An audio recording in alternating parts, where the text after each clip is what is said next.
అమ్మమ్మ విచారంగా ఏం లేదు. ఈ సమయంలో ఈ పుట్టినరోజు ఫంక్షన్లవి వద్దు అంది, అంతే. దాన్నే విచారం అంటారు. నువ్వు మాట్లాడుకో. అది కాదు బావా. నన్ను నువ్వు కన్విన్స్ చేసే ప్రయత్నం చేయకు. వద్దు బావా, నేను చెప్పేది కాస్త విను. ఏయ్ నువ్వేంటే? పో పోతలకి. బావా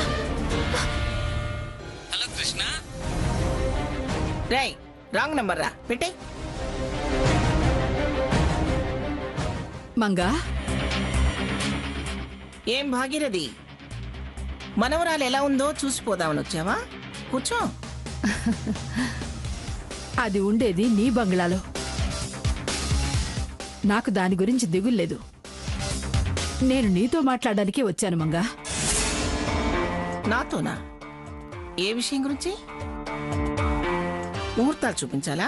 పంతులు గారు ఇప్పుడప్పుడే లేవని చెప్పారు కదా మంగా. మరి నాతో మాట్లాడాల్సిన విషయం ఏమిటి? నా మనవరాలు అడిగింది, నువ్వు కాదన్నావుటగా, అందుకే నేనొచ్చాను. అమ్మమ్మ గారు కాఫీ తీసుకోండి. ఇప్పుడే తాగొచ్చానమ్మా, ఏమనుకోవద్దు.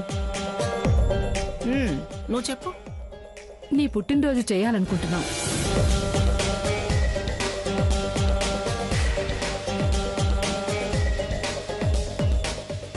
నాకిష్టం లేదని దాంతో చెప్పానుగా.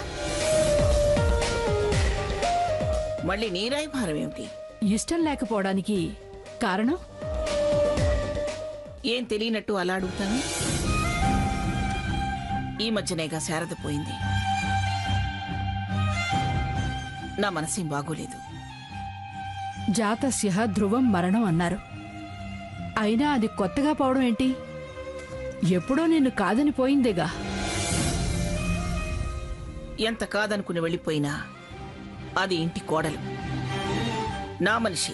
నిన్ను కాదనుకున్నాక నీ మనిషి ఏమిటి మంగా? భాగీరథి, మన అనుకున్నాక ఏమనుకున్నా మళ్ళీ మనం ఒకటేగా. అలాగే అది కూడా. మిమ్మల్నే చేరదీశాను. అలాంటప్పుడు అది పరాయిది ఎలా అవుతుంది? అది అది కాదు మంగా. ఎందుకండి ఇష్టం లేదు అన్నాక అలా బలవంతం చేస్తారు? నువ్వు కాస్త ఆగు, మా భాగి మాట్లాడుతుందిగా. హారతి, నన్ను ఆగమంటావే? మీరు మీ ప్రయత్నం మానుకుంటే మంచిది.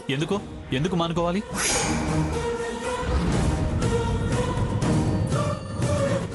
అసలు ఆవిడని హాస్పిటల్ నుంచి ఇంటికి తీసుకురావడమే ఎక్కువ.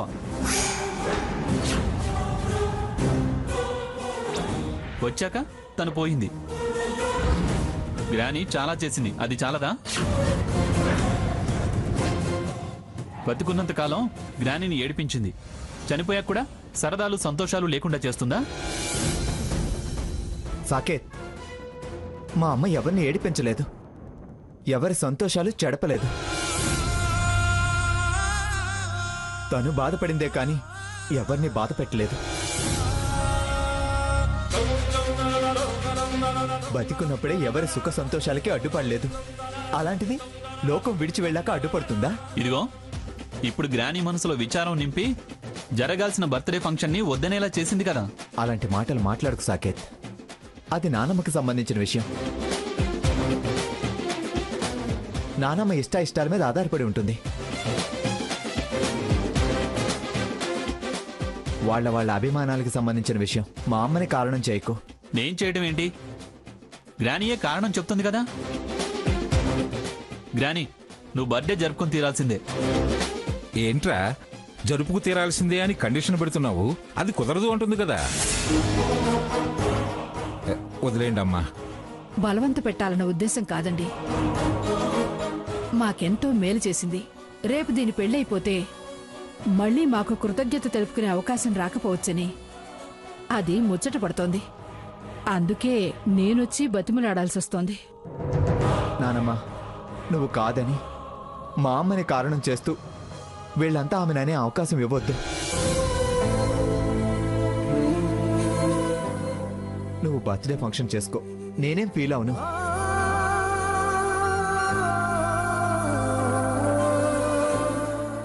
మా అమ్మ మీద ఎవరికీ అభిమానం లేనప్పుడు నువ్వు ఒక్కదానివి ఎందుకు చెడు అనిపించుకుంటావు?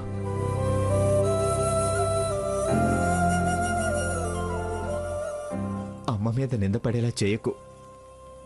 సరే అన్నానమ్మా. రఘురాం, అది గొప్ప మనసు అంటే. నువ్వెందుకు అతను అలా మాట్లాడుకో అన్నట్టు రఘురామని మాట్లాడకుండా ఆపేస్తున్నా? సీత, నానమ్మ మనసు బాగోలేదు అంది కదా, అది చాలు గొప్ప నివాళి. ఎవరి ఆనందాన్నో దూరం చేసిందన్న పేరు మా అమ్మకు రావద్దు. నానమ్మ, పోయిన అమ్మ కోసం వీళ్ళందరి మనసు బాధ పెట్టొద్దు. ఫంక్షన్ చేయమను. చిన్నవాడివైనా చాలా బాగా చెప్పావు.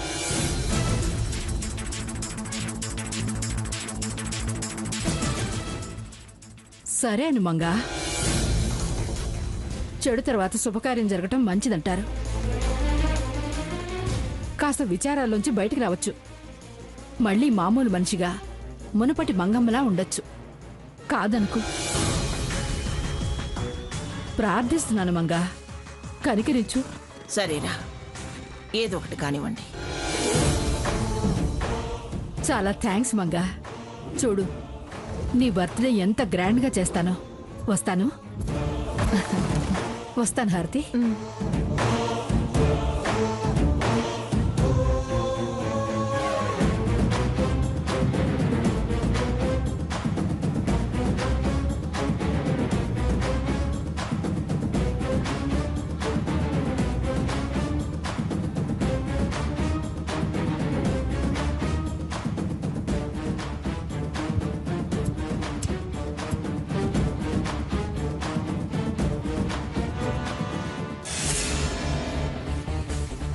నువ్వు అంది అన్నావు, నువ్వు ఏం చేయలేవు అన్నావు.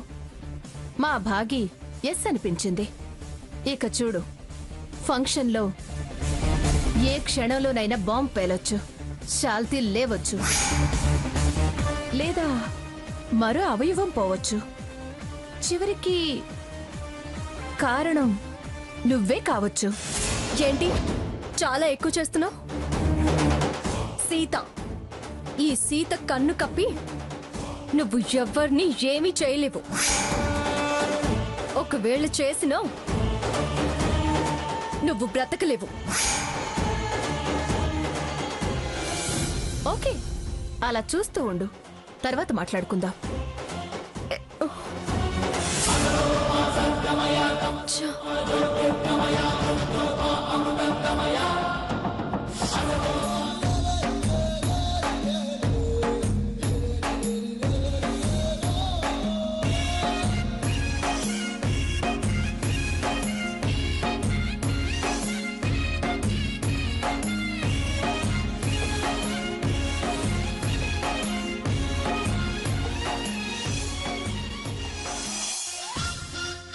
హాయ్. హాయ్. హాయ్. హలో. నమస్తే అండి. నమస్తే అండి. నమస్కారం. లోపలికి వెళ్ళండి.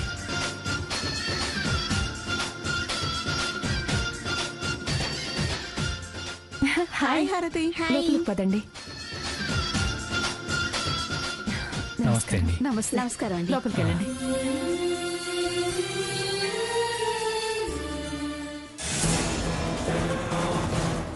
కట్టుకున్న పెళ్ళం పక్క నిలబడినట్టు ఎలా నిలబడ్డాడో చూడు. ఈయన పరిచయం పెద్ద పనైపోయింది. ఏంటి సంజయ్, ఎక్కడ నిలబడ్డావు? లోపల గెస్ట్ల మర్యాదలు చూడమన్నాం కదా. Everything will be all right హారతి. మనకు అలాగే అనిపిస్తుంది సంజయ్. మనం కనపడకపోతే వాళ్ళు సరిగ్గా బిహేవ్ చేయరు. ఆ, వెళ్ళు సంజయ్. సరే. భాగీరథి గారు నమస్కారం అండి. నమస్కారం. నమస్కారం అండి. రండి. జలగలా అంటు పెట్టుకుని తిరుగుతున్నాడు. అతని ఆశ అతనిది హారతి. హాయ్. హలో అండి. హాయ్. లోపలికి వెళ్ళండి. నమస్కారం అండి. నమస్తే అండి. నమస్తే.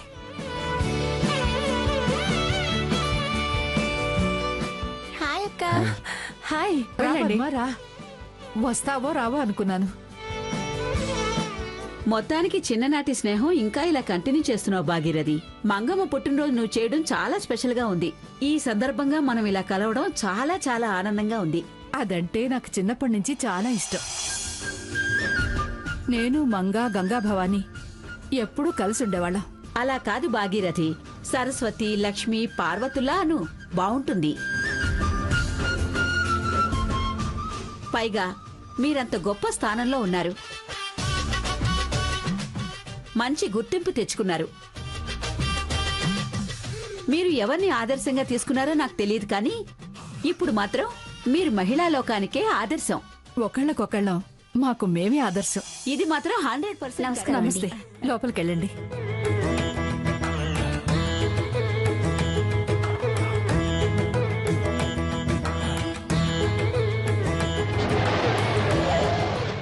మంగమ్మ తల్లొస్తున్నట్టుంది, పద వెళ్దాం.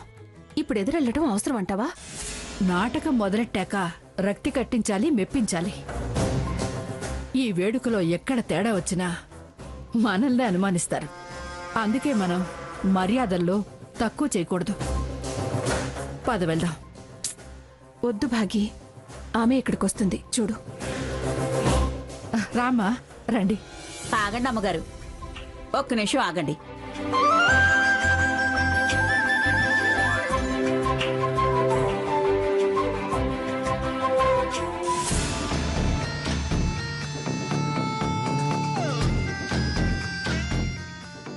స్వాగత ద్వారం దాటక ముందే అటాకా భాగి?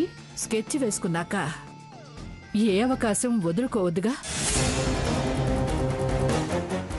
ప్రయత్నలోపం ఉండద్దు. అది కర్పూరం కాదు, భాస్వరం. అది భగ్గుమంటే కాళ్ళు లేని మంగమ్మ, కళ్ళు లేని మంగమ్మ కూడా అవుతుంది.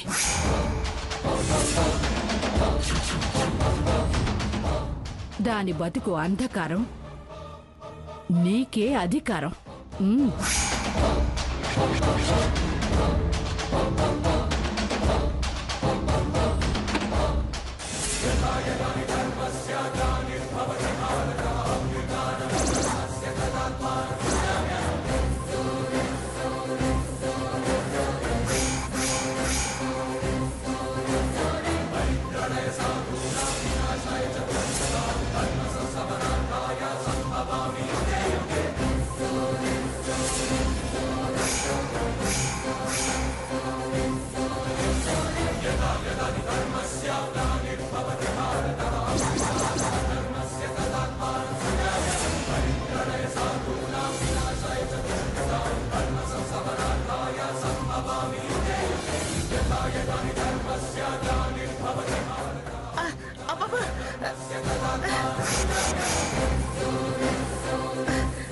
ఏమండి? అబ్బబ్బో, కళ్ళు పడిపోతున్నాయండి. ఏమండి? అరే సఖత్, రే డాక్టర్ గారు కబుర్ చేయండి త్వరగా.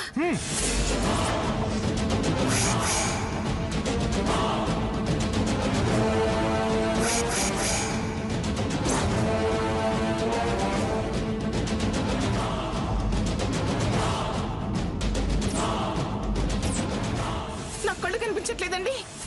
ఏమండి? అబ్బా!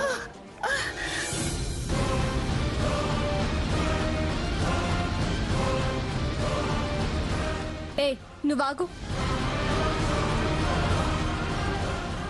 ఎందుకు అమ్మమ్మ గారు నాగమంటున్నావు?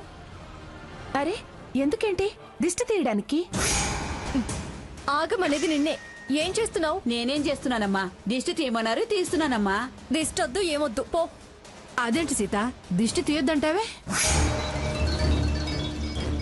ఈవేళ నలుగురిలో మన మంగ స్పెషల్.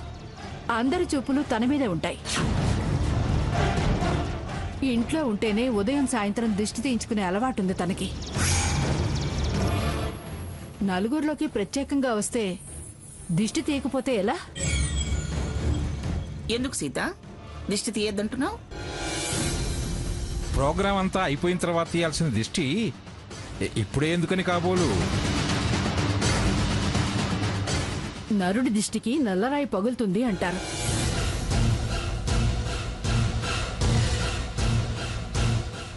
ఎవరి చూపులు ఎలాంటివో మొదట్లో చివర్లో కూడా తీయాలి. తను వద్దు అంటోందంటే నీకు దిష్టి తగిలితే తగలనేనే కదా. లేదు, మా మీదేదైనా డౌట్ అయినా ఉండుండాలి. అవును, డౌటే.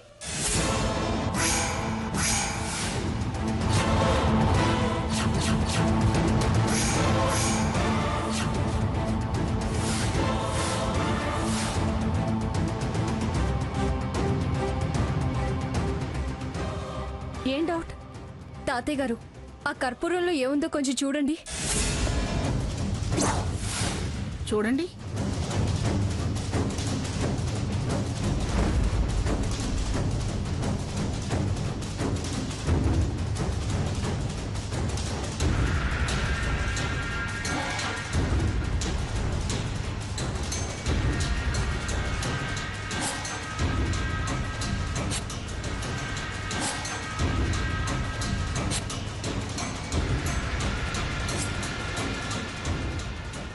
కర్పూరమేనమ్మా, అందులో ఏమి లేదు.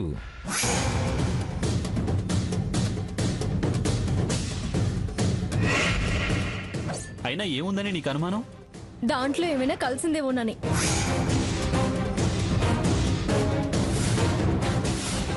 సీత, లేనిపోయిన అనుమానాలు పెట్టుకోకు. తన భర్తకి ఇష్టం లేని వేడుక కదా, ఎలాగోలాగా అవాంతరాలు అభ్యంతరాలు చెప్పి అభాస్పాలు చేయాలని చూస్తుంది.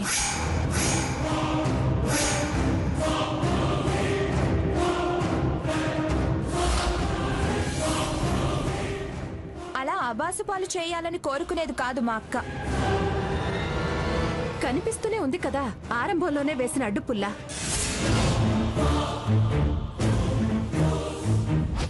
మీరు ఆగండి.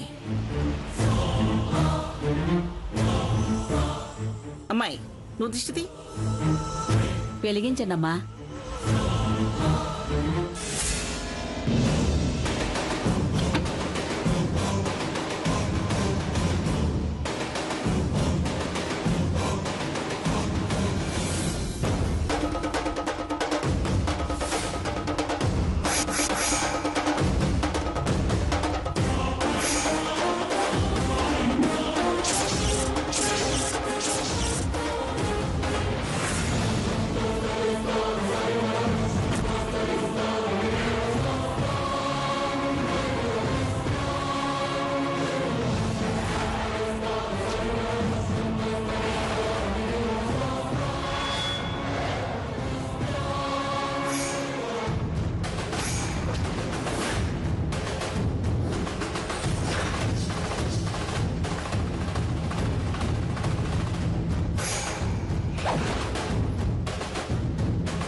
అదేమిటి అంత మంట మండింది?